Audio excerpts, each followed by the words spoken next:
First of all, I want to greet everyone who is taking part in this pilgrimage. And if you're watching this video, in theory, if we followed the schedule, you must almost be at the end. Therefore, I congratulate you. I'm sure you've enjoyed it a lot, just like I did, and all of us who are taking part. My name is John Pesigna, and I work with the Hospitality of Lourdes in La Rioja. And today we are going to talk about a very interesting subject from which we can learn a lot, and it is the subject of miracles. Lourdes is always associated with miracles. You that are 15, 16 or 17 years old could ask yourselves, are these miracles, are they true? Meaning, in the 21st century, these miracles, can they happen? There are deaf who hear, blind who see, lame who walk. Does all this really exist? Or is it just in the gospel from 2,000 years ago, but which no longer happens? Well, the reality is that those healing miracles still exist. And in Lourdes, relatively recently, in fact, miracle number 74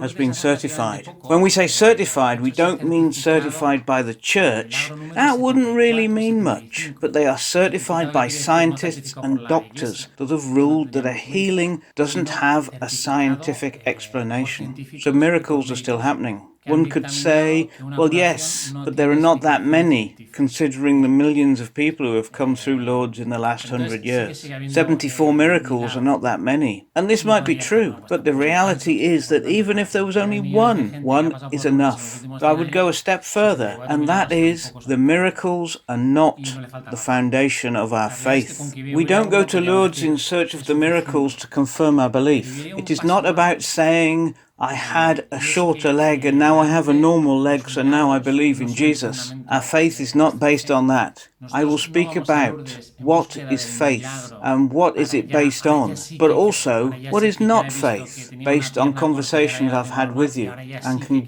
shed some light on them. So, first idea, faith is not a feeling. The other day, a youngster that had had his confirmation last year, who must be 17 years old now, and he's probably watching this video because he's taking part in the pilgrimage, said to me, "Hey John, I was confirmed last year and now I don't have faith." But I say, don't worry, faith never grows nor decreases in such an easy way.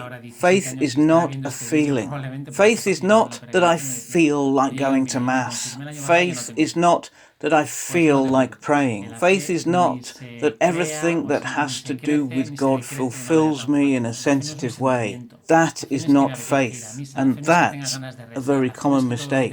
Another common mistake is to think that faith is that belief that many people have, that there has to be something. Since mankind doesn't understand everything for himself, science has been able to explain a lot of what has allowed us to advance. But science has a limit, this has to be said, and this doesn't have to belittle anyone, far from it. I myself am an engineer. I love science.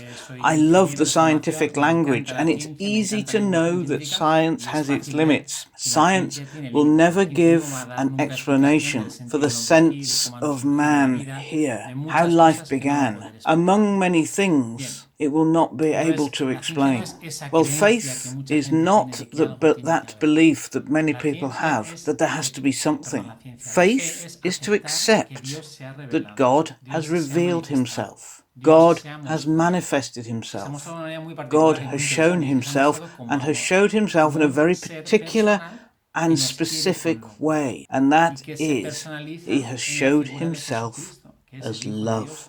As a human being that loves us deeply and is made man in the figure of Jesus Christ, the Son of God made man.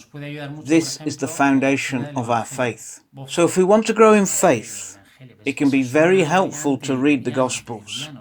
The Gospels, that sound really old-fashioned nowadays. And it is true that at your age, it can be difficult to read the Gospels, but currently there are many resources that allow us to have access to the Gospels in a much more accessible way. I can think of two. One is this YouTube channel called 10 Minutes of Prayer, and each day they make a prayer of 10 minutes with a passage from the Gospel by a Catholic priest. Those that I've heard, I'm not a regular listener to it, but they seem very interesting to me. And the other resource that seems to be very interesting are those of Hakuna, for example. You can join one of their groups and they send you daily gospel with comments, but not commented from a doctrinal point of view, but commented by a 20-year-old youngster telling you what this gospel is saying to him. This is the foundation of our faith.